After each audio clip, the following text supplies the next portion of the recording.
السلام علیکم ورحمۃ اللہ وبرکاتہ۔ وعلیکم السلام ورحمۃ اللہ۔ ٹھیک، نحمدہ ونصلی علی رسولہ الکریم، اما بعد فاعوذ باللہ السمیع العلیم من الشیطان الرجیم، بسم اللہ الرحمن الرحیم۔ الذین ان مکناہم فی الارض اقاموا الصلاۃ وآتوا الزکاۃ وامروا بالمعروف ونہوا عن المنکر وللہ عاقبۃ الامور۔ وقال سبحانہ وتعالی وعد اللہ الذین آمنوا منکم وعملوا الصالحات لَيَسْتَخْلِفَنَّهُمْ فِي الْأَرْضِ كَمَا اسْتَخْلَفَ الَّذِينَ مِنْ قَبْلِهِمْ۔ صدق اللہ العظیم۔ تمام تعریفیں اللہ رب العالمین کے لیے، درود و سلام نبی آخر الزمان محمد عربی صلی اللہ علیہ وسلم پر۔ محترم سامعین، قرآن حکیم کی جن دو آیات کی میں نے آپ کے سامنے تلاوت کی، اس میں پہلی آیت میں اللہ رب العالمین کا ارشاد ہے، یہ وہ لوگ ہیں جن کے ہاتھوں میں اگر ہم زمین کا انتظام دے دیں تو وہ نماز قائم کریں گے، زکوٰۃ ادا کریں گے، نیکی کا حکم دیں گے، برائی سے روکیں گے، اور سارے معاملات کو اللہ ہی کی طرف پلٹنا ہے۔ دوسری آیت میں یہ بات بتلائی گئی کہ اللہ کا وعدہ ہے ان لوگوں سے جو ایمان لائے اور جنہوں نے عمل صالح کی روش کو اختیار کیا، کہ اللہ ان کو زمین میں ویسے ہی خلافت عطا کرے گا جیسے کہ ان سے پہلوں کو اللہ نے خلافت عطا کی تھی۔ حقیقت یہ ہے کہ حضرت امام حسین رضی اللہ تعالیٰ عنہ کی شہادت کو صحیح طور پر سمجھنا ہے تو ایک طرف تو اسلام کا جو تصور خلافت ہے اس کو صحیح سمجھنا پڑے گا، اور دوسری طرف اس تاریخی بیک گراؤنڈ کو سمجھنا پڑے گا جس میں حضرت حسین رضی اللہ تعالیٰ عنہ کی شہادت کا واقعہ پیش آیا۔ اسلام میں خلافت کا جو مقام ہے وہ یہ ہے کہ اللہ رب العالمین اس زمین کا خالق، مالک اور حاکم ہے، اور اس نے انسان کو زمین پر اپنا خلیفہ بنایا ہے۔ اس بات کا اعلان کیا گیا تھا، انی جاعل فی الارض خلیفہ، جب آدم علیہ السلام کی تخلیق کا مرحلہ تھا، اللہ نے فرشتوں کے سامنے یہ بات بتلائی تھی کہ میں زمین میں اپنا ایک خلیفہ بنانے جا رہا ہوں۔ خلیفہ یعنی نائب، وائس اگر ہم جسے کہہ سکتے ہیں۔ تو یہ وہ موقع تھا جب کہ اللہ رب العالمین نے فرشتوں کے سامنے آدم کا تعارف کروایا تھا اور یہ بات بتلائی تھی کہ زمین پر میرا خلیفہ اب پیدا ہونے جا رہا ہے۔ تو یہ بات بہت کھل کر واضح طور پر بیان ہوتی ہے کہ انسان کی پوزیشن یہ ہے کہ زمین پر ہر انسان خلیفہ ہے، اور اس زمین کے اوپر بحیثیت خلیفہ ہی اس کو زمین پر زندگی گزارنی۔ اللہ رب العالمین نے انسان کی تخلیق کی، انسان کو اختیارات کے ساتھ زمین پر بھیجا، اور اس زمین پر آنے کے بعد انسان سے مطالبہ یہ ہے کہ زمین کا خالق اور مالک اور حاکم چونکہ اللہ ہے، اس لیے حکم اللہ کا چلنا چاہیے۔ خلیفہ کی ذمہ داری یہ ہے کہ اللہ کو حاکم مان کر زندگی گزارے، اور حاکمیت الہ کے اس تصور کو سامنے رکھتے ہوئے زندگی گزارے کہ حکم اللہ کے علاوہ کسی اور کا نہیں چلے گا۔ ظاہری بات ہے قانون سازی کا اختیار بھی اصلاً اسی کے پاس ہوگا جو خالق، مالک اور حاکم ہوگا، اور اگر اس نے انسان کو زمین پر خلیفہ بنایا ہے تو یقیناً انسان کو بعض معاملات میں تفصیلات طے کرنی پڑیں گی، لیکن کوئی بھی ایسا قانون بنانے کی انسانوں کو اجازت نہیں دی جا سکتی جو خدا کے قانون سے ٹکرانے والے ہوں، خدا کے دیے ہوئے قانون سے بغاوت کرنے والے ہوں، سرکشی کرنے والے ہوں۔ انسان اسی قانون کو بنانے کے لیے آزاد ہے جو کہ خدا کے قانون کی روشنی میں، خدا کی دی ہوئی شریعت کی روشنی میں اس سے ٹکرانے والا، اس سے بغاوت پر مبنی کوئی قانون بنانے کی انسان کو اجازت نہیں دی جا سکتی۔ پھر اس حقیقت کو بھی اچھی طرح سے سمجھنا چاہیے کہ اللہ رب العالمین نے زمین پر خلافت کو ایک امتحان کا ذریعہ بنایا۔ یہ بات بتلائی گئی کہ وَاذْكُرُوا إِذْ جَعَلَكُمْ خُلَفَاءَ مِن بَعْدِ قَوْمِ نُوحٍ، اللہ نے حضرت ہود علیہ السلام کی قوم عاد کو خطاب کرتے ہوئے کہا کہ یاد کرو وہ وقت جب کہ اللہ نے قوم نوح کے بعد تم کو زمین میں خلیفہ بنایا، اور یہی بات قوم سمود سے کہی گئی کہ وَاذْكُرُوا إِذْ جَعَلَكُمْ خُلَفَاءَ مِن بَعْدِ قَوْمِ عَاد، یاد کرو وہ وقت جب کہ اللہ نے قوم عاد کے بعد تم کو زمین میں خلیفہ بنایا۔ تو خلیفہ اللہ رب العالمین نے مختلف الگ الگ ادوار میں الگ الگ لوگوں کو خلافت کی ذمہ داری کے اوپر، اس منصب کے اوپر فائز کیا،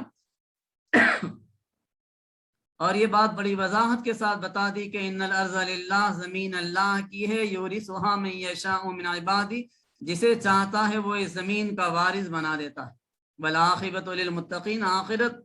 خدا ترس لوگوں کے لیے ہوگی۔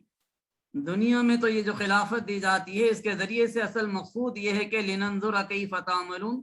اللہ دیکھنا چاہتا ہے، آزمانا چاہتا ہے کہ انسان یہ اختیارات مل جائیں تو ان کا کیسے استعمال کرتا ہے۔ خلافت اس کے ہاتھ میں آ جائے، حکمرانی اس کے ہاتھ میں آ جائے، کچھ اختیارات اور اقتدار اس کے ہاتھ میں آ جائے تو اس کا وہ کیسے استعمال کرنا چاہتا ہے، کیسے استعمال کرتا ہے، اللہ وہ دیکھنا چاہتا ہے۔ تو انسان کی حیثیت زمین پر یہی ہے کہ اللہ رب العالمین لا گیور ہے اور انسان کو اس لا کو امپلیمنٹ کرنا ہے۔ اللہ رب العالمین نے جو دین دیا ہے وہ دین صرف عقیدے اور عبادت کا دین نہیں ہے، بلکہ وہ دین بتلاتا ہے کہ بزنس کیسے کیا جائے، وہاں پر رہنمائی کرتا ہے۔ انسان بزنس کے معاملے میں آزاد نہیں ہے کہ منڈی اور مارکیٹ میں چلے جائے تو وہاں پر جو چاہے کرے، مسجد اور مدرسے کے اندر آ جائے تو وہ پابند ہو جائے، بلکہ بزنس ہاؤس کے اندر بھی، چیمبر آف کامرس کے اندر بھی، شیئر مارکیٹ کے اندر بھی، انسان کسی منڈی اور مارکیٹ میں چلا جائے وہاں پر اسے خدا کے دیے ہوئے قانون کو سامنے رکھنا۔ اسی طریقے سے انسان کو عدالت کے معاملے میں بھی آزادی مکمل نہیں دی گئی، جوڈیشری سسٹم بھی اللہ رب العالمین کے قانون کے تابع ہوگا۔ معاملہ چاہے پرسنل لا کا ہو یا کوئی فوجداری قانون ہو، سول لاز ہوں، زندگی کے سارے معاملات کے اندر خدا کے دیے ہوئے قانون کے انسان کو پیروی کرنی، چاہے وہ فیملی میٹرز ہوں، چاہے وہ معاشرتی نظام ہوں، چاہے وہ معاشی معاملات ہوں، چاہے وہ جنگ کا معاملہ ہو، چاہے وہ صلح کا معاملہ ہو، چاہے وہ قیدیوں کے ساتھ کیے جانے والے معاملات ہوں، چاہے وہ ایک حکومت کو چلانے کے لیے فارن افیئرز کو ڈیل کرنا ہو، چاہے وہ اندرونی اور داخلی معاملات ہوں، چاہے منسٹری آف فائنانس ہو، سارے معاملات میں اللہ رب العالمین کے دیے ہوئے اصولوں اور ہدایات کو سامنے رکھنی ہوگی۔ تو خلیفہ ہونے کی حیثیت میں یہ انسان کی ذمہ داری، اور جن کو خلافت کی ذمہ داری دی جائے گی ان سے مطالبہ یہ بھی ہے کہ بشاورہم فی الامر، اپنے معاملات کو مشورے سے طے کیجیے، وامرہم شورا بینہم، اور اسلامی ریاست کے چلانے والے جو لوگ ہوں گے ان کی ایک نمایاں صفت ہے کہ وہ معاملات کو مشاورت سے طے کیا کرتے۔ تو انسان کو سب سے پہلے اس پوزیشن کو بہت کلیئرلی سمجھنی چاہیے، جہاں پر اللہ نے یہ بات بتلا دی کہ زمین کا انتظام اگر دیا جائے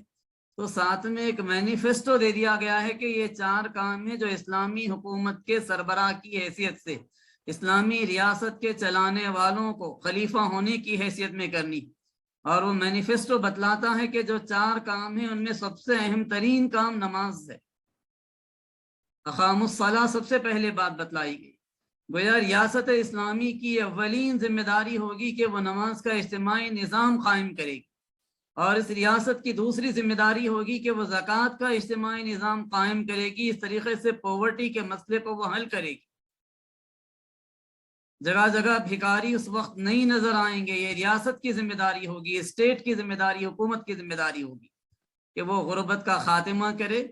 اور انسانوں کو معاشی مسائل سے نکالے۔ اور پھر اس کے بعد وَأَمَرُوا بِالْمَعْرُوفِ وَيَنْهَوْا عَنِ الْمُنْكَرِ، نیکی کا حکم دینا اور برائی سے روکنا، یہ بھی ریاست اسلامی کی ذمہ داری ہوگی۔ اسلامی حکومت ایک طرف تلقین کرنے، نصیحت کرنے، کنونس کرنے، تذکیر کرنے کے جو ممکنہ ذرائع ہیں ان سارے ذرائع کو اختیار کرے گی، دوسری طرف قانون کی قوت کا بھی استعمال کرے گی، قانون کا استعمال کر کے ساتھ ساتھ برائیوں کو روکنے اور نیکیوں کو فروغ دینے کا کام کرے گی۔ تو یہ ریاست اسلامی کی ذمہ داری۔ اور پھر مزید بڑی تفصیل کے ساتھ نبی اکرم صلی اللہ علیہ وسلم کو ہجرت سے پہلے وہ 14 اصول دیے گئے تھے جن کی بنیاد پر زمین کے کسی خطے پر ریاست اسلامی صحیح طور پر کام کر سکتی. تو ان بنیادی چیزوں کو خلافت سے متعلق سمجھنے کے بعد دوسری چیز وہ تاریخی پس منظر جس میں حضرت امام حسین رضی اللہ تعالیٰ عنہ نے اپنی جان کی قربانی دی، اس کو بھی ہمیں سامنے رکھنا چاہیے. وہ نہ صرف کربلا کا واقعہ اگر ہم سن لیں تو اس کے نتیجے میں وہ ساری تاریخ اور وہ ضرورت جس کے پیش نظر امام حسین نے اپنے آپ کو اور اپنے اہل خاندان کو کٹوا دیا تھا وہ وجہ سمجھ میں نہیں آئی. اور حقیقت یہ ہے کہ اسلامی تاریخ جہاں بہت ہی برائٹ چیپٹرز کے اوپر بہت ہی روشن ابواب پر مشتمل ہے، وہیں بعض بہت ہی عبرتناک قسم کے پہلو بھی اس کے اندر پائے جاتے ہیں، نصیحت آموز پہلو بھی اس کے اندر پائے جاتے ہیں. یہ تاریخ کبھی انسانوں کو زندگی کی نئی امنگیں، نئے عزائم اور نئے حوصلے بھی عطا کرتی ہے، تو وہیں انسانوں کو یہ بھی بتلاتی ہے کہ تاریخ کے اندر ایسے ایسے دلخراش واقعات بھی پیش آئے تھے. اور کامیاب قوم وہ قوم ہے جو اپنی ماضی کی تاریخ سے سبق حاصل کرے اور اس کی روشنی میں اپنے مستقبل کے لیے روڈ میپ بنائے. ماضی کی تاریخ کو بلا کر اگر کوئی اپنے فیوچر کے لیے لائے عمل بنانے کو بیٹھے گا تو اس کے نتیجے میں اس بات کا امکان ہے کہ وہ پھر سے مزید ٹھوکریں کھائے گا. اس لیے عقلمند وہ قوم ہوا کرتی ہے جو تاریخ کو سامنے رکھے، اس سے سبق حاصل کرے اور اس کی روشنی میں اپنے مستقبل کی اسٹریٹجی بنائے. یہ کامیاب قوموں کے لیے نہایت ہی ضروری چیز. نبی عربی صلی اللہ علیہ وسلم کی زندگی ہمارے سامنے ہیں، بار بار اس زندگی کے بارے میں سنتے ہیں، پڑھتے ہیں، بولتے ہیں.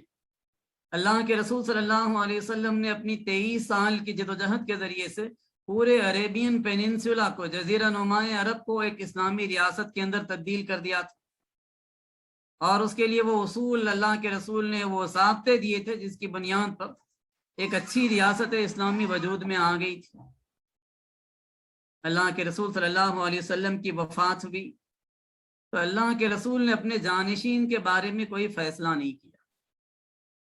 لیکن نبی اکرم صلی اللہ علیہ وسلم نے ایک اشارہ دیا تھا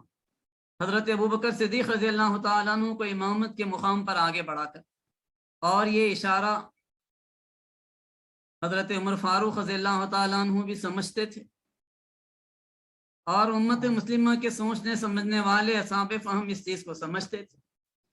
چنانچہ نبی اکرم صلی اللہ علیہ وسلم کی وفات کے بعد حضرت ابوبکر صدیق رضی اللہ تعالیٰ عنہ کو خلیفہ تسلیم کرنے میں بہت زیادہ مشکل پیش نہیں آئی. سقیفہ بنی سعادہ میں جس موقع پر میٹنگ ہو رہی تھی، اس موقع پر جب حضرت عمر فاروق رضی اللہ تعالیٰ عنہ نے حضرت ابوبکر صدیق کے ہاتھ پر بیعت کی تو وہاں موجود سارے لوگوں نے بھی بیعت کی اور ساری مملکت اسلامیہ کے اندر حضرت ابوبکر کی بیعت کر لی گئی اور اس طریقے سے مسلمانوں کے پہلے امیر، پہلے خلیفہ کا تقرر کیا گیا. حضرت ابوبکر نے کوئی کلیم نہیں کیا تھا اس کے لیے، انہوں نے کوئی کانٹیسٹ نہیں کیا تھا اس کے لیے، انہوں نے اپنی کوئی دعوے داری پیش نہیں کی تھی خلافت کے لیے. ان کو مطالبہ کر کے ذمہ دار بنایا گیا اور انہوں نے اس کے بعد ذمہ داری کو قبول کیا. صدیق اکبر رضی اللہ تعالیٰ عنہ نے 2.25 سال تک خلافت کی ذمہ داری کو انجام دیا. 2.25 سال کا یہ جو پیریڈ تھا یہ بڑا آزمائش کا پیریڈ تھا. ایک طرف جھوٹے مدعیان نبوت کا مسئلہ تھا، دوسری طرف منکرین نبوت کا مسئلہ تھا. ان دونوں مسائل سے حضرت ابوبکر صدیق نے امت کو بڑی کامیابی کے ساتھ نکالا. مسلمہ کذاب کا جو فتنہ تھا جس نے نبوت کا دعویٰ کیا تھا، اس کے خلاف ایک زبردست جنگ ان کو لڑنی پڑی اور 10,000 لوگوں کی اس جنگ کے اندر موت ہوئی، 10,000 لوگ قتل کیے گئے. لیکن بالآخر حضرت ابوبکر رضی اللہ تعالیٰ عنہ کے بھیجے ہوئے لشکر کو کامیابی ملی اور اس طریقے سے ایک بڑے فتنے ارتداد کا خاتمہ ہوا. منکرین زکوٰۃ کا جب مسئلہ آیا تھا اس موقع پر حضرت ابوبکر نے حضرت عمر سے مشاورت کی. حضرت عمر فاروق رضی اللہ تعالیٰ عنہ نے جب سچویشن کو دیکھا اور حضرت ابوبکر نے مشورہ طلب کیا کہ کیا کرنا چاہیے ان لوگوں سے جو زکوٰۃ دینے سے انکار کرتے ہیں، تو اس موقع پر حضرت عمر نے کہا تھا کہ مسلمانوں کے خلیفہ، سچویشن ابھی نازک ہے، ایسے موقع پر ان لوگوں کو کچھ رخصت دے دی جانی چاہیے. لیکن حضرت ابو بکر صدیق نے اس موقع پر بڑا سخت اسٹینڈ لیا تھا. انہوں نے کہا تھا کہ اے خطاب کے بیٹے عمر، دور جاہلیت میں تو بڑی بہادری کی باتیں کیا کرتا تھا، آج اسلام میں آ کر کیوں اس قسم کی کمزوری کی بات کیا کرتا ہے؟ واللہ جب تک ابو بکر کی جان میں جان ہے، ابو بکر ان لوگوں کے خلاف جنگ کرے گا، جہاد کرے گا جو نبی کی زندگی میں زکوٰۃ میں اونٹنی دیتے تھے اور آج اس اونٹنی کی رسی کو بھی دینے سے انکار کرتے. یہ سخت اسٹینڈ تھا جس کے نتیجے میں منکرین زکوٰۃ نے توبہ کی، اور یہ دو بڑے مسئلے حل ہونے کے بعد حضرت ابو بکر صدیق رضی اللہ عنہ بیمار پڑے اور محسوس کیا کہ میرا آخری وقت آ گیا، اور اس موقع پر انہوں نے اپنے جانشین کے طور پر حضرت عمر فاروق رضی اللہ تعالیٰ عنہ کا کچھ لوگوں سے گفتگو کے بعد اعلان کر دیا.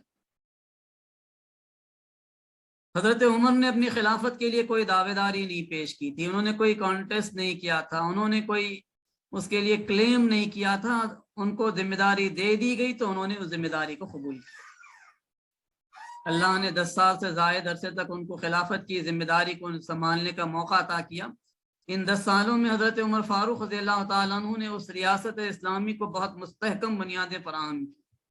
داخلی امور کو بھی بہت عمدہ طریقے سے نمٹا. خارجی محاذ پر جہاں مستقل جہاد جاری تھا، اس کے اندر انہوں نے بڑی حکمت کے ساتھ وقت کی 2 سپر پاورز کو شکست دی اور اسلام دنیا کی ایک بڑی طاقت میں تبدیل ہو گیا. یہ وہ دور تھا جب یمن میں اسلام پہنچ گیا، ایجپٹ کو اسلام پہنچ گیا، سیریا مسلمانوں نے فتح کر لیا، عراق کا ایک بڑا حصہ مسلمانوں نے فتح کر لیا، روم مسلمانوں نے فتح کر لیا، ایران مسلمانوں نے فتح کر لیا. اس طریقے سے سلطنت اسلامی ایک بہت بڑی سلطنت بن گئی. 35 بڑے بڑے شہر حضرت عمر کی خلافت کا حصہ تھے. حضرت عمر فاروق رضی اللہ تعالیٰ عنہ جب کچھ کمزور ہونے لگے، ضعیف ہو گئے، تو دعا کی کہ الہی میرے خواہ کمزور ہو گئے ہیں، اب مجھے شہادت کی موت دے اور مدینے میں موت دے کر اٹھا لے. اللہ نے حضرت عمر فاروق رضی اللہ عنہ کی دعا کو قبول کیا. اس طریقے سے قبول کیا کہ ایک آگ کا پجاری فیروز، جس کا نام تھا ابو لولو کے نام سے بھی جانا جاتا تھا، اس نے آ کر حضرت عمر کو کمپلین کیا کہ قاضی نے میرے معاملے میں ایک مقدمے میں غلط فیصلہ دیا ہے، آپ دوبارہ اس کا جائزہ لیجیے. حضرت عمر نے اس مقدمے کا دوبارہ جائزہ لیا اور پھر کہا کہ قاضی نے کوئی غلطی نہیں کی ہے، بالکل صحیح فیصلہ دیا. اس شخص کو بڑا غصہ آیا. نماز فجر میں جس موقع پر حضرت عمر امامت کے لیے آگے بڑھے، اس نے 2 دھاری والے خنجر سے حملہ کیا. اس موقع پر لوگ اسے پکڑنے کے لیے دوڑے تو اس نے اس خنجر کو گھمانا شروع کیا. نماز فجر کو آئے ہوئے مسجد نبوی میں جو لوگ تھے ان میں 18 لوگ زخمی ہوئے. پھر ایک صاحب نے چادر پھینکی تو اس میں وہ لپٹا گیا اور پھر اس کے بعد وہ پکڑا گیا. لیکن حضرت عمر پر جو حملہ ہوا تھا وہ بڑی کاری ضرب تھی، جسم سے خون کافی بہہ گیا، اور حضرت عمر فاروق رضی اللہ تعالیٰ عنہ کو اس کے بعد صرف 3 دن مزید زندگی مل سکی، اور اس کے بعد ان کی شہادت کی تمنا پوری ہو گئی. اپنی شہادت سے پہلے حضرت عمر فاروق رضی اللہ تعالیٰ عنہ کو لوگ دیکھتے تھے کہ کبھی مسجد نبوی کے صحن میں ہیں، کبھی کسی درخت کے نیچے ہیں، سوچوں میں غرق ہیں، متفکر. لوگ پوچھتے کہ امیر المومنین ہم آپ کو کچھ دنوں سے متفکر دیکھ رہے ہیں، کیا وجہ ہے؟ تو وہ کہتے کہ میں اپنے جانشین کے بارے میں جتنا غور کرتا ہوں اتنا متفکر ہو جاتا ہوں، کسی نتیجے پر نہیں پہنچ پاتا. بالآخر حضرت عمر فاروق رضی اللہ تعالیٰ عنہ نے زخمی ہونے کے بعد ایک 6 رکنی کمیٹی بنائی اور اس کمیٹی کو ذمہ داری دی کہ وہ میرے بعد میرے جانشین کا 3 دنوں کے اندر اندر فیصلہ کر دے. اور حضرت عمر نے جو کمیٹی بنائی تھی وہ سارے کے سارے عشرہ مبشرہ میں سے اصحاب تھے، 6 لوگ. اس وقت موجود سارے عشرہ مبشرہ. حضرت ابو بکر تو حضرت عمر سے پہلے گزر چکے تھے. حضرت ابو عبیدہ ابن جراح رضی اللہ تعالیٰ عنہ کا حضرت عمر ہی کے دور میں طاعون کی وبا پھیلنے سے انتقال ہو گیا تھا، اور حضرت عمر کے بہن بھائی جو عشرہ مبشرہ میں شامل تھے ان کا بھی انتقال ہو چکا تھا. حضرت عمر کو ملا کر اس طریقے سے 4 افراد ہو جاتے ہیں عشرہ مبشرہ میں. باقی 6 لوگ تھے جن کو انہوں نے کمیٹی میں شامل کیا: حضرت عثمان، حضرت علی، حضرت زبیر، حضرت طلحہ، حضرت عبد الرحمن ابن عوف اور حضرت سعد ابن ابی وقاص. تو اس طریقے سے یہ 6 رکنی کمیٹی کو ذمہ داری دی، لیکن ساتھ ہی یہ بات بھی بتلا دی کہ دیکھو اگر مشورے کے لیے میرے بیٹے عبداللہ کو بلانا چاہیں تو بلانے کی اجازت ہے، لیکن کسی صورت میں عبداللہ ابن عمر کو خلیفہ نہیں بنایا جائے۔ حضرت عمر فاروق رضی اللہ تعالیٰ عنہ نہیں چاہتے تھے کہ ان کے بعد ان کا بیٹا خلیفہ بنے۔ لوگوں نے کہا کہ عبداللہ ابن عمر اپنی صلاحیتوں کی وجہ سے بڑے ممتاز ہیں، فہم دین کی وجہ سے بھی وہ جانے جاتے تھے، کیوں آپ ان کو محروم کرتے ہیں؟ تو کہا کہ خلافت اگر اچھی چیز تھی تو خاندان عمر نے اس کا مزہ چکھ لیا، اور خلافت اگر اچھی چیز نہیں ہے تو میں نہیں چاہتا کہ میرے بعد میرے خاندان کا کوئی آدمی مزید اس آزمائش کے اندر مبتلا۔ بہرحال حضرت عمر فاروق رضی اللہ تعالیٰ عنہ نے اس بات کی اجازت نہیں دی کہ ان کے بیٹے عبداللہ ابن عمر کو ان کا جانشین بنایا جائے۔ حضرت عمر کے بعد اس کمیٹی کی میٹنگ 3 دن تک چلتی رہی۔ ان لوگوں نے آپس میں بھی مشاورت کی، جب کبھی نمازوں کے لیے باہر نکلتے تو مسجد نبوی میں جو لوگ موجود ہوتے ان سے بھی حضرت عبد الرحمن ابن عوف رضی اللہ عنہ مشورہ کرتے۔ کمیٹی نے اپنے میں سے ان کو ثالث بنا لیا تھا، ان کی نگرانی میں میٹنگ جاری تھی۔ اور پھر اس کے بعد چونکہ مدینہ یہ بڑی اسلامی ریاست کا ہیڈ کوارٹر تھا، باہر سے قافلوں کا آنا اور جانا ایک مستقل معمول تھا، تو باہر سے آنے والوں سے بھی وہ مشاورت کیا کرتے تھے۔ 3 دنوں تک مستقل مشاورت کرنے کے بعد 4تھے دن صبح میں انہوں نے اس بات کا اعلان کیا کہ میں اس نتیجے پر پہنچا ہوں کہ اس امت میں تیسرے خلیفہ کی حیثیت سے حضرت عثمان غنی رضی اللہ تعالیٰ عنہ سب سے مناسب ہیں۔ ان کے اس فیصلے کو سارے عالم اسلام نے قبول کر لیا، اور اس وسیع و عریض مملکت اسلامیہ میں حضرت عثمان غنی رضی اللہ تعالیٰ عنہ کی خلافت کے لیے بیعت کر لی گئی۔ اللہ نے سب سے طویل عرصہ حضرت عثمان غنی کو موقع دیا، 12 سال سے زائد عرصہ انہوں نے خلافت کی ذمہ داری کو سنبھالا، اور اس دور میں جو علاقے فتح ہونے سے رہ گئے تھے ان علاقوں کو فتح کیا، اسلامی سلطنت کی سرحدیں مزید وسیع ہوئی۔ حضرت عثمان کا وہ دور تھا جس میں پہلی مرتبہ بحری بیڑا بنا۔ حضرت امیر معاویہ رضی اللہ عنہ سیریا کے گورنر تھے، حضرت عمر سے بار بار اجازت طلب کرتے تھے کہ مسلمانوں کی بحری فوج نیوی بنانے کی اجازت دی جائے، لیکن حضرت عمر مسلمانوں کو پانی کے خطرے میں ڈالنا مناسب نہیں سمجھتے تھے، انہوں نے اجازت نہیں دی۔ لیکن جب حضرت امیر معاویہ نے حضرت عثمان سے اجازت طلب کی تو انہوں نے اجازت دی، اور اس طریقے سے مسلمانوں کا پہلا بحری بیڑا وجود میں آیا۔ حضرت عثمان غنی رضی اللہ تعالیٰ عنہ کے دور میں بہت سے اور بھی خیر کے کام انجام پائے، لیکن بالآخر وہ مرحلہ آیا جبکہ حضرت عثمان غنی رضی اللہ تعالیٰ عنہ کے بعض فیصلوں پر بعض لوگوں کو اعتراض ہوا۔ لوگوں نے اعتراض کیا اور کہا کہ آپ اپنے خاندان یعنی خاندان بنو امیہ کے لوگوں کو بڑے بڑے عہدے دے رہے۔ حضرت عثمان غنی رضی اللہ تعالیٰ عنہ نے اس موقع پر ایک کمیشن اس الزام کی انکوائری کے لیے لگوایا، اور اس کمیشن نے 3 جگہ کا دورہ کیا، ایجپٹ کا بھی دورہ کیا، اور پھر اس کے ساتھ ساتھ یہ لوگ کوفہ بھی گئے، اور مزید ایک مقام کو گئے۔ جا کر انہوں نے رپورٹ لی کہ کہیں بھی خاندان کی بنیاد پر کسی کو عہدے نہیں دیے گئے ہیں، بلکہ صرف صلاحیت کی بنیاد پر دیے گئے ہیں عہدے، اور یہ اتفاق تھا کہ خاندان بنو امیہ کے اندر باصلاحیت اور قابل لوگوں کی کثرت تھی، اور یہ بہرحال تاریخ کی ایک حقیقت۔ جب تک عالم اسلام کے اوپر بنو امیہ کی حکمرانی رہی، خلافت مستحکم رہی، اور جب یہ خاندان بنو عباس کی حکومت کا دور آیا تو اسلامی ریاست کے ٹکڑے ہوئے۔ حضرت عثمان غنی رضی اللہ تعالیٰ عنہ نے اپنی پوزیشن بہت کلیئر کر دی تھی، لیکن اس کے باوجود بھی ایک دن اچانک بصرہ، کوفہ اور مصر سے 2000 لوگ آئے اور ہتھیاروں کے ساتھ مدینے میں داخل ہو گئے، اور داخل ہو کر حضرت عثمان غنی رضی اللہ تعالیٰ عنہ کے گھر کو گھیراؤ کر لیا۔ حضرت عثمان غنی رضی اللہ تعالیٰ عنہ نے اس موقع پر اپنے گھر کی چھت پر چڑھ کر ایک تقریر بھی کی اور بتایا کہ دیکھو اسلام کے لیے میں نے کیا کیا خدمات انجام دی، لیکن اس کے باوجود تم میرے قتل کے خواہ درپے ہوئے جا رہے۔ سازش کرنے والوں کے پاس کوئی جواب نہیں تھا، لیکن انہوں نے حضرت عثمان کے گھر کا محاصرہ ختم نہیں کیا۔ حضرت علی نے اجازت طلب کی اور اپنے بیٹوں حضرت حسن اور حضرت حسین رضی اللہ عنہما کو گھر کے مین ڈور پر پہرا دینے کے لیے بٹھا دیا، اور کہا کہ اگر آپ اجازت دیں تو میں ان 2000 لوگوں کے مسئلے سے نمٹ لیتا ہوں۔ حضرت عثمان ایک بہت طاقتور اسلامی حکومت کے سربراہ تھے، 2000 لوگوں کے مسئلے سے نمٹنا کوئی مشکل کام نہیں تھا، ایک اشارہ کافی تھا۔ لیکن حضرت عثمان نے نہ صرف اس کی اجازت نہیں دی بلکہ انہوں نے یہ کہا کہ میں نہیں چاہتا کہ میری خاطر مسلمانوں کی تلواریں آپس میں ٹکرائیں اور مسلمانوں کا خون بہایا جائے۔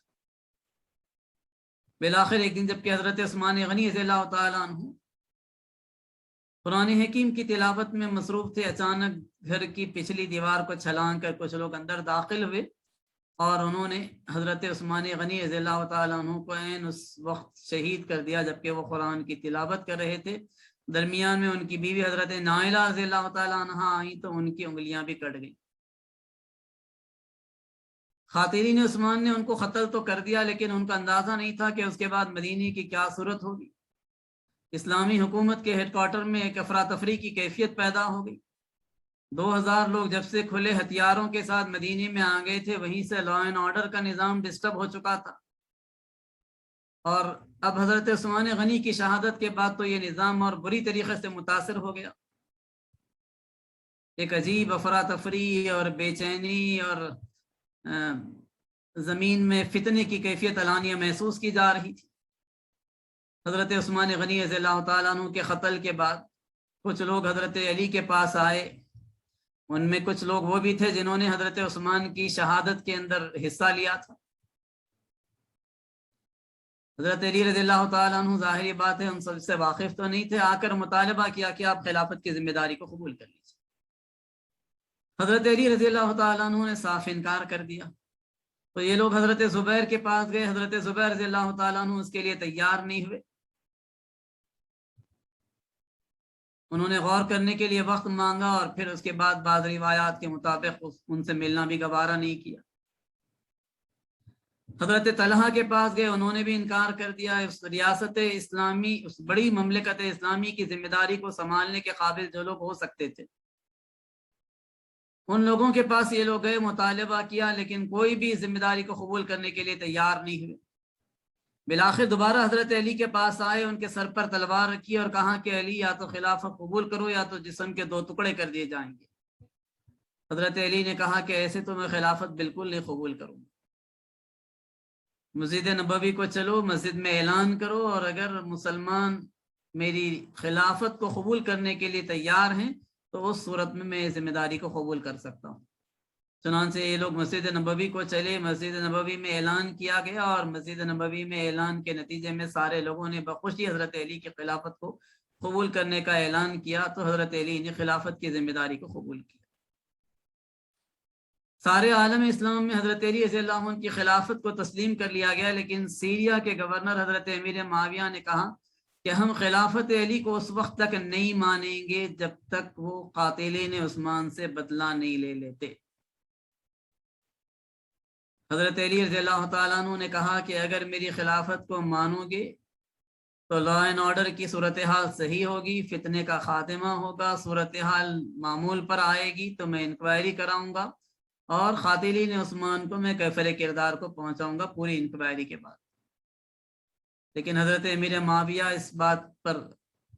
تیار نہیں ہوئے۔ نتیجہ یہ ہوا کہ اس مملکت اسلامیہ سے سیریا الگ ہو گیا، باقی سارے عالم اسلام میں حضرت علی کی خلافت کو تسلیم کر لیا۔ حضرت علی کا یہ دور بڑی آزمائش کا دور تھا، 5 سال کا یہ آزمائشی دور جس کے اندر مسلمانوں میں آپس میں 2 بڑی جنگیں بھی ہوئی، اور بالآخر ایک موقع ایسا آیا کہ 3 لوگ ایک جگہ جمع ہوئے اور انہوں نے فیصلہ کیا کہ بہتر ہے کہ حضرت علی، حضرت امیر معاویہ اور ان کے کمانڈر عمر بن عاص تینوں کو قتل کر دیا جائے تاکہ مسلمانوں میں فتنوں کا خاتمہ ہو جائے، اختلافات اور تنازعات ختم ہو جائیں۔ منصوبے کے مطابق تینوں پر حملہ کیا گیا۔ اتفاق یہ ہوا کہ حضرت امیر معاویہ رضی اللہ تعالیٰ عنہ اور حضرت عمر بن عاص پر کیا جانے والا حملہ ناکام ہو گیا، اور حضرت علی پر ابن ملجم نے جو حملہ کیا تھا وہ کامیاب ہوا اور حضرت علی کی شہادت ہو گئی۔ حضرت علی کے بعد لوگ آئے حضرت حسن کے پاس، ان سے مطالبہ کر کے ان کو خلیفہ بنا لیا۔ 6 مہینے وہ خلیفہ رہے، لیکن اس کے بعد انہوں نے اس بات کا اعلان کر دیا کہ میں مسلمانوں میں اتحاد کی خاطر اپنی خلافت سے دستبردار ہوتا ہوں اور حضرت امیر معاویہ کے حق میں دستبردار ہوں۔ حضرت حسن رضی اللہ تعالیٰ عنہ نے جس موقع پر یہ اعلان کیا یہ 41 ہجری کا واقعہ ہے۔ گویا نبی اکرم صلی اللہ علیہ وسلم کے بعد پورے 30 سال ہو گئے تھے، اور اللہ کے رسول کی یہ پیشن گوئی تھی کہ میرے بعد خلافت 30 سال باقی رہے گی۔ اللہ کے رسول صلی اللہ علیہ وسلم کی یہ پیشن گوئی پوری ہوئی تھی، اور حضرت حسن رضی اللہ تعالیٰ عنہ کے وڈرا کر لینے کے بعد اپنے آپ کو، اور حضرت امیر معاویہ کو خلیفہ تسلیم کرنے کا جو مرحلہ تھا، اس کے نتیجے میں عالم اسلام دوبارہ ایک بار پھر سے متفق اور متحد ضرور ہو گیا،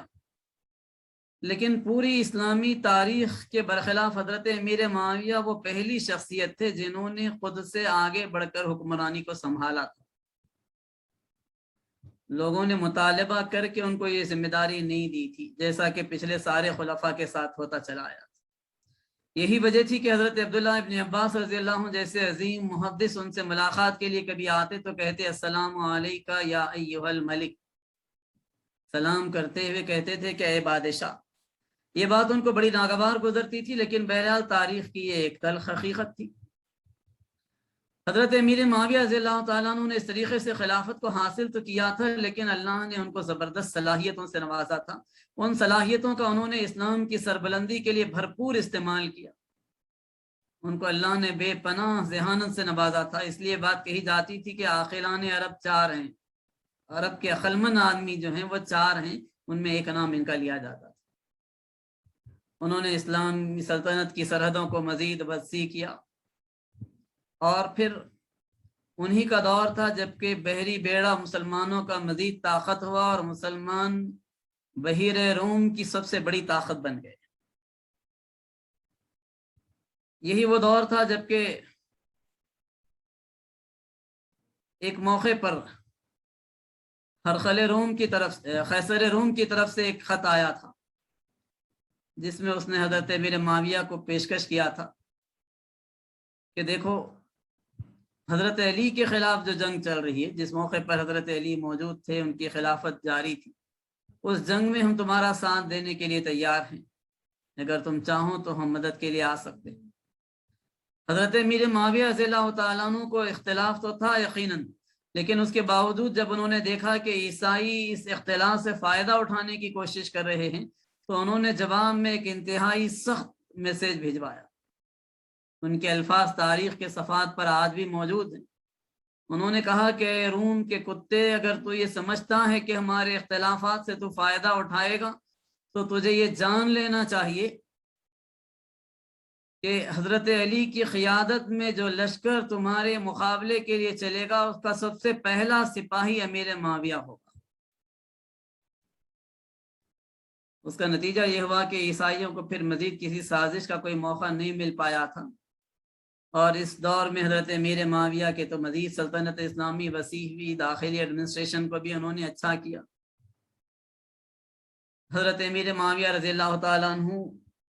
کو ایک موقع پر حضرت مغیرہ ابن شعبہ رضی اللہ عنہ نے مشورہ دیا کہ آپ اپنے بعد جانشین کا فیصلہ کر دیں تاکہ آئندہ مسلمانوں میں خلافت کے مسئلے پر کوئی تنازع نہ ہو، کوئی اختلاف نہ ہو۔ انہوں نے کہا کہ مشورہ اچھا ہے، کہ کسے بنانا چاہیے؟ تو انہوں نے کہا کہ اپنے بیٹے یزید کو بنا دیجیے۔ یہ بات ان کو پسند آئی اور انہوں نے اعلان کر دیا کہ میرے بعد میرا بیٹا یزید خلیفہ ہوگا۔ یہ بات اصولوں کے بھی خلاف تھی اور اس لحاظ سے بھی نامناسب تھی کہ اس دور کے اندر بڑی جلیل القدر شخصیات موجود تھی۔ نتیجہ یہ ہوا کہ اس اعلان کے خلاف 4 جلیل القدر صحابہ اٹھ کر کھڑے ہو گئے۔ عام امت کے اندر بے چینی پھیل گئی۔ جو جلیل القدر اصحاب اس کی مخالفت میں اٹھے تھے ان میں ایک تو تھے حضرت عبداللہ ابن عمر رضی اللہ عنہ، جو حضرت عمر کے بیٹے تھے، دوسرے حضرت زبیر کے بیٹے عبداللہ ابن زبیر رضی اللہ عنہ، اور پھر تیسرے حضرت علی کے بیٹے امام حسین رضی اللہ تعالیٰ عنہ، اور چوتھے تھے حضرت عبداللہ ابن عباس رضی اللہ تعالیٰ عنہ۔ انہوں نے اس خلافت کو ماننے سے انکار کر دیا۔ بہرحال حضرت امیر معاویہ رضی اللہ تعالیٰ عنہ اس اعلان کے بعد بھی کئی سال زندہ رہے، اور جب ان کا آخری وقت آیا اس موقع پر انہوں نے یزید کو بلایا اور بلا کر انہوں نے وصیت کرتے ہوئے انہوں نے کہا کہ دیکھو تم میرے بعد حضرت ابوبکر کی پیروی کرنا۔ حضرت ابوبکر نے فتنہ ارتداد کا خاتمہ کیا تھا اور چند خوبیوں کا جب تذکرہ کیا تو یزید نے کہا کہ مجھے ان کی پیروی کی کوئی ضرورت نہیں ہے، مجھے کتاب اللہ اور سنت رسول اللہ کافی۔ اس پر حضرت امیر معاویہ نے کہا کہ دیکھو حضرت عمر کی پیروی کرنا کہ انہوں نے شہروں کو آباد کیا، مال غنیمت کو فوجیوں میں تقسیم کیا وغیرہ وغیرہ، تو پھر یزید نے کہا کہ مجھے عمر کی پیروی کی بھی کوئی ضرورت نہیں، مجھے کتاب اللہ اور سنت رسول اللہ کافی۔ پھر کہا کہ دیکھو عثمان غنی کی پیروی کرنا، وہ بڑے سخاوت کرنے والے اور صلہ رحمی کرنے والے تھے، تو اس موقع پر پھر یزید نے وہی جواب دیا۔ تو حضرت امیر معاویہ نے کہا کہ مجھے اندیشہ ہے کہ تو میری کسی بات کو نہیں مانے گا، لیکن سن یہ یاد رکھنا کہ لوگ حضرت امام حسین کو تیرے مقابلے پر میدان میں لائیں گے، رشتہ داری کا خیال رکھنا اور انہیں ہرگز قتل نہیں کرنا۔ عبداللہ ابن عمر سے تجھے کوئی خطرہ نہیں ہوگا، لیکن اگر عبداللہ ابن زبیر تیرے مقابلے پر آ جائیں تو ان کو قتل کر دینا۔ یہ وصیت سنی یزید نے اور اس کے بعد وہ شکار پر نکل گیا، اور اس کے بعد حضرت امیر معاویہ کا انتقال ہوا، یزید واپس آیا اور پھر اس کے بعد اس نے خلافت کو سنبھالا۔ عالم اسلام میں اس بات کا اعلان کیا گیا کہ یزید کے لیے بیعت لی جائے۔ لوگوں میں ایک بے چینی تھی، مدینے میں لوگوں نے بیعت کرنے سے انکار کیا تو ان سے زبردستی کی جانے لگی۔ اس موقع پر عبداللہ ابن زبیر جو کہ مدینے میں تھے وہاں سے نکلے اور مکہ چلے گئے، تو اہل مکہ نے اعلان کر دیا کہ ہمارے خلیفہ عبداللہ ابن زبیر ہوں گے، ہم یزید کو خلیفہ ماننے کے لیے تیار نہیں۔ امام حسین سے مدینے کے گورنر نے مطالبہ کیا کہ آپ بیعت کریں، تو انہوں نے بھی وقت مانگا اور پھر اس کے بعد وہ بھی وہاں سے نکل کر مکے کو چلے گئے، اور پھر اس کے بعد انہوں نے بھی مستقل مکے میں سکونت اختیار کر لی۔ اس موقع پر یزید نے مدینے میں ایک لشکر بھجوایا۔ یہ لشکر مدینے کو پہنچا، مسلم ابن عقبہ کی قیادت میں 10,000 کا یہ لشکر مدینے کو پہنچا، اور اس نے قتل و غارت گری اور لوٹ مار کا بازار گرم کر دیا پورے مدینے کے اندر۔ اور پھر اس کے بعد وہ وہاں سے مکے کو چلا، راستے میں مسلم ابن عقبہ کی موت واقع ہو گئی۔ اس دوران میں حضرت حسین رضی اللہ تعالیٰ عنہ کو خطوط آنے لگے۔ اہل کوفہ نے خطوط لکھ لکھ کر مطالبہ کیا کہ آپ یہاں پر آ جائیں، یہاں پر کوئی بھی یزید کی خلافت سے خوش نہیں ہے، آپ آ جائیں گے تو آپ کو ہم خلیفہ بنا لیں گے۔ لوگوں کا یہ مطالبہ بڑھتا گیا تو انہوں نے اپنے چچیرے بھائی مسلم ابن عقیل رضی اللہ عنہ کو بھیجایا۔ مسلم ابن عقیل وہاں پر گئے، پہلے دن 12,000 اور دوسرے دن 6,000 لوگوں نے ان کے ہاتھ پر بیعت کی۔ جب 18,000 لوگوں نے بیعت کر لی تو فوراً انہوں نے اپنے ایک ریپرزنٹیٹیو کو بھیجایا کہ جاؤ اور امام حسین کو اطلاع دو کہ فوراً سفر کریں اور وہ مکے سے نکل کر کوفہ کو آئیں، لوگ ان کی بیعت کے لیے بے چین ہیں، انہیں خلیفہ دیکھنا چاہتے۔ خاصد ادھر پہنچا اور ادھر یزید کو اس بات کی اطلاع ہو گئی، اور یزید نے فوراً بصرہ کا جو گورنر تھا ابن زیاد، اس کو کوفہ کا ایڈیشنل چارج دیا اور کہا کہ جاؤ اس مسئلے سے نمٹو۔ ابن زیاد ایک بڑا ظالم آدمی تھا، وہ تیزی کے ساتھ کوفے کو پہنچا اور وہاں پہنچ کر اس نے اپنے انٹیلیجنس نظام کے ذریعے سے پتہ چلایا کہ مسلم ابن عقیل کہاں پر چھپے ہوئے ہیں، ان کا پتہ لگایا، ان کو اریسٹ کیا، اور پھر اس کے بعد ایک گھر کی چھت پر وہ ان کو لے کر چلا۔ 4,000 لوگ پروٹیسٹ کرنے کے لیے جمع ہو گئے، لیکن اس 4,000 کے مجمع کے سامنے مسلم ابن عقیل کا سر کاٹ کر اس نے چھت پر سے پبلک کے اندر پھینک دیا۔ وہ 4,000 لوگ جو آئے تھے پروٹیسٹ کرنے کے لیے خوفزدہ ہو کر اس طریقے سے بکھر گئے اور وہاں سے چلے گئے کہ مورخین اسلام لکھتے ہیں کہ ایسا محسوس ہوتا تھا جیسے کہ قتل کا منظر دیکھنے، تماشا دیکھنے کے لیے جمع ہو گئے۔ مسلم ابن عقیل کی شہادت اس طریقے سے ہو گئی، اور پھر اس کے بعد اس نے ایک 4,000 کا لشکر تیار کیا اور لشکر لے کر تیزی کے ساتھ حضرت امام حسین کا راستہ روکنے کے لیے نکل کھڑا ہوا۔ ادھر امام حسین رضی اللہ تعالیٰ عنہ 72 افراد کے قافلے کے ساتھ نکلے، ان کے خاندان کی خواتین اور بچے سبھی اس کے اندر تھے۔ امام حسین جو نکلے تو وہ خاموش نہیں نکلے، بلکہ انہوں نے ایک باقاعدہ موومنٹ چلائی، ایک پوری تحریک چلائی۔ جہاں جہاں رکتے وہاں پر ایک مجمع جمع ہوتا، جس بستی میں داخل ہوتے، جس شہر میں داخل ہوتے، لوگوں کو اس بات کی اطلاع ہوتی کہ نباس رسول سفر کرتے ہوئے اس طرف سے گزرنے والے ہیں، وہاں ایک مجمع جمع ہوتا، ایک پبلک میٹنگ ہو جاتی، امام حسین اس کو خطاب کرتے اور اپنی پوزیشن کو کلیئر کرتے کہ کیا وجہ ہے کہ وہ یزید کی خلافت کے لیے تیار نہیں ہیں اور کیا وجہ ہے کہ انہوں نے اس طریقے سے موومنٹ کو شروع کیا۔ اپنی پوزیشن کو کلیئر کرتے ہوئے، اپنے اسٹینڈ کو واقف لوگوں کے سامنے رکھتے ہوئے امام حسین کا یہ سفر ایک زبردست تحریک کے ساتھ چلتا رہا، یہاں تک کہ کربلا کے مقام پر آ کر ابن زیاد نے 4000 کے لشکر کے ساتھ اس چھوٹے سے قافلے کو روک دیا۔ امام حسین رضی اللہ تعالیٰ عنہ نے جب دیکھا کہ یزید کا یہ نمائندہ ان کو آگے بڑھنے نہیں دیتا تو اس موقع پر انہوں نے 3 باتیں سامنے رکھی۔ ایک بات یہ تھی کہ دیکھو، تم اہل کوفہ نے مجھے مطالبہ کر کر کے بلایا ہے، میں اپنی خواہش سے یہاں پر نہیں آیا ہوں۔ اگر تم کوفہ والوں کو، اس لیے کہ وہ لشکر جو تیار کیا تھا ابن زیاد نے وہ اہل کوفہ ہی کا لشکر تھا، اگر تم لوگوں کو یہ پسند نہیں ہے کہ میں خلیفہ بنوں تو میں واپس چلا جاؤں گا اور مکے میں باقی زندگی عبادت میں گزار دوں گا، مجھے واپس چلے جانے دو۔ اگر یہ چیز پسند نہیں ہے تو مجھے کسی سرحد کی طرف نکل جانے دو، جو جہاد اس وقت عیسائیوں کے خلاف جاری ہے میں اس میں حصہ لے کر شہید ہو جاؤں گا۔ یہ بھی پسند نہیں ہے تو یزید سے میری ملاقات کرا دو، میں یزید سے راز گفتگو کر لوں گا اور اپنے معاملے کو طے کر لوں گا۔ امام حسین نے یہ نہیں کہا کہ یزید سے ملاقات کر کے میں بیعت کروں گا، میں راز گفتگو کروں گا، یہ بات انہوں نے کہی۔ بعض لوگوں کو غلط فہمی بھی ہے کہ یزید سے ملاقات ہو تو بیعت کر لوں گا، انہوں نے ایسی ہرگز کوئی پیشکش نہیں کی۔ ابن زیاد نے کہا کہ یا تو یزید کو خلیفہ مانیے اور میرے ہاتھ پر بیعت کیجیے، یا تو جنگ کے لیے تیار ہو جائیے، اس کے علاوہ کوئی اور پیشکش قبول کرنے کے لیے میں تیار نہیں۔ اب امام حسین کے سامنے کوئی اور راستہ باقی نہیں تھا، وہ یزید کی بیعت کرنے کے لیے ہرگز تیار نہیں تھے۔ نتیجتاً انہوں نے اس موقع پر جنگ کے لیے تیاری شروع کر دی۔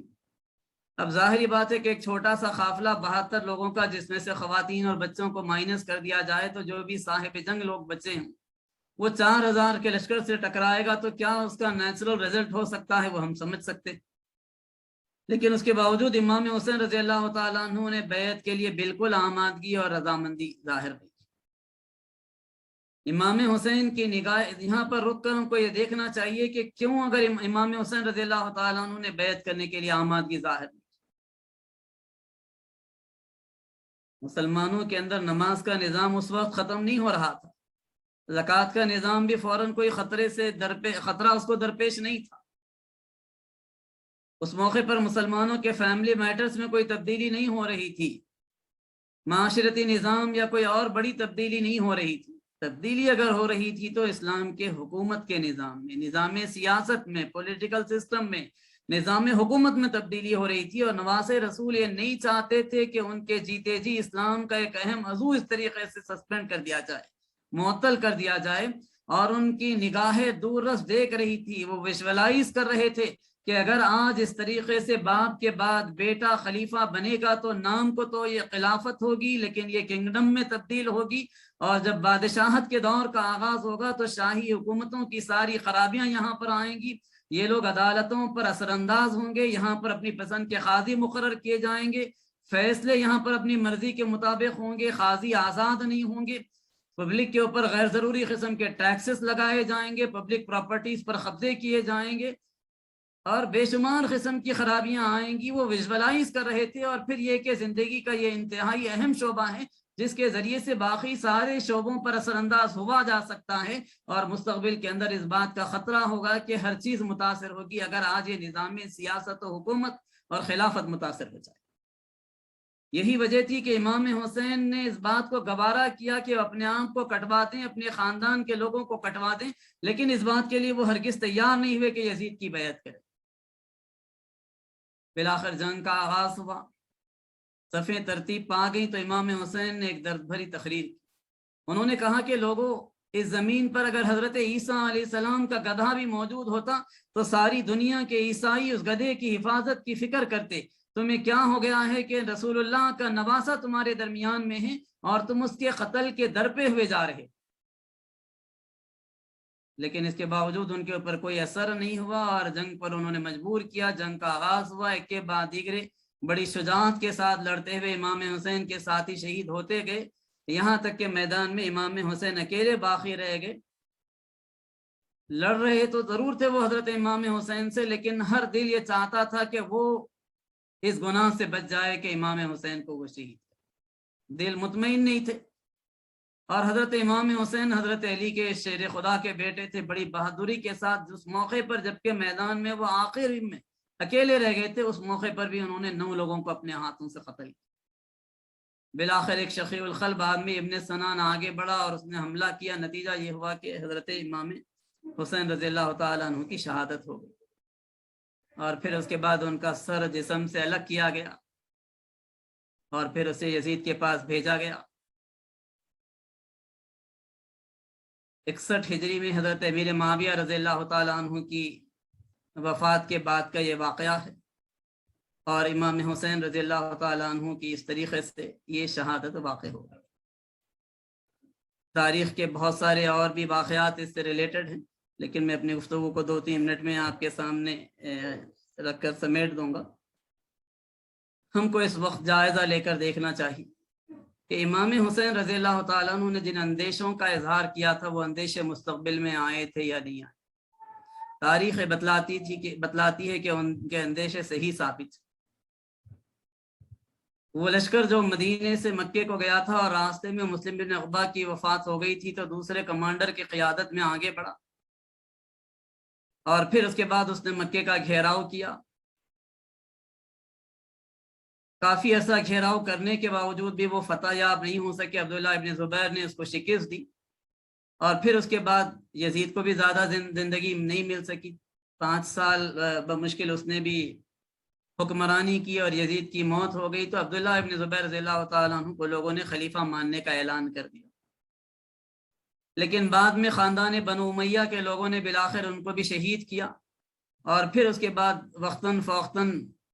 کبھی کبھی اچھے حکمران کوئی آتے رہے، عمر ابن عبدالعزیز رحمۃ اللہ علیہ یا کوئی اور اچھے، تو اس کے نتیجے میں کچھ خوبیاں آئیں، لیکن خاندانی نظام میں جو حکمرانی تھی اس کے نتیجے میں جو خرابیاں تھیں وہ خرابیاں بڑھتی چلی گئیں، اور ظلم اور زیادتیوں کی ایک اچھی خاصی تاریخ کا ایک سیاہ باب بھی ہمارے سامنے نظر آتا ہے اگر ہم بات کے ادوار کو دیکھیں. لیکن اس کے باوجود بہرحال مسلمانوں میں ہم دیکھتے ہیں کہ 20ویں صدی کے آغاز تک بھی سلطنت عثمانیہ کی شکل میں ایک نظامی خلافت مسلمانوں کے پاس باقی، اور مسلمانوں کا وہ خلیفہ ساری دنیا کے مسلمانوں کا خلیفہ تسلیم کیا جاتا تھا. اور اس کے نتیجے میں مسلمانوں کی جو مضبوط مرکزیت اور اجتماعیت تھی، اس کی وجہ سے اس بات کی دشمنوں کو آسانی کے ساتھ ہمت نہیں ہوا کرتی تھی کہ مسلم آبادیوں اور مسلم علاقوں کی طرف بری نظروں سے دیکھیں. 1918 میں جب مصطفیٰ کمال اتاترک نے ترکی سے اس نظام خلافت کے خاتمے کا اعلان کیا،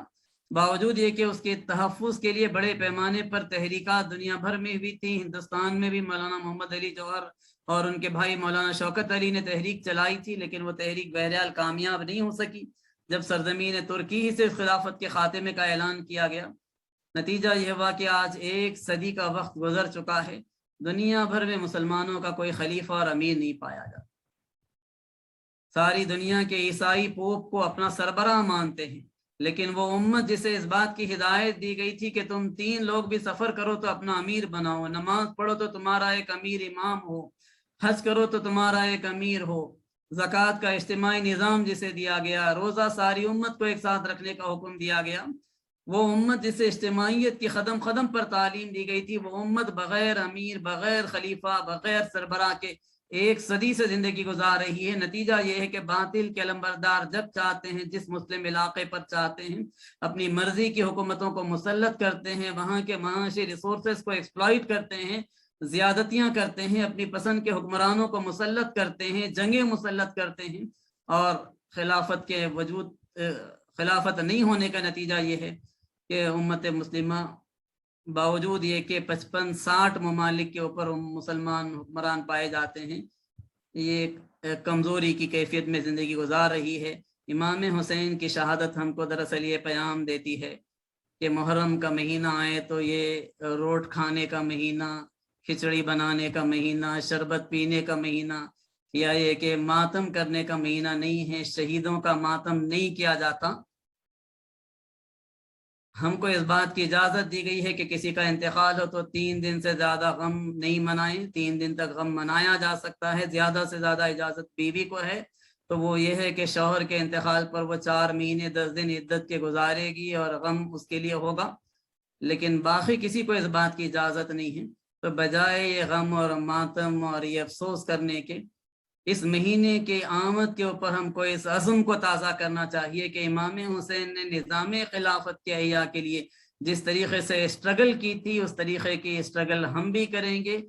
اس کا شعور اپنی نئی نسلوں کے اندر پیدا کریں گے، مجموعی طور پر امت مسلمہ کو اس نقصان سے آگاہ کریں گے جو خلافت کے موجود نہیں ہونے کے نتیجے میں ہو رہا ہے،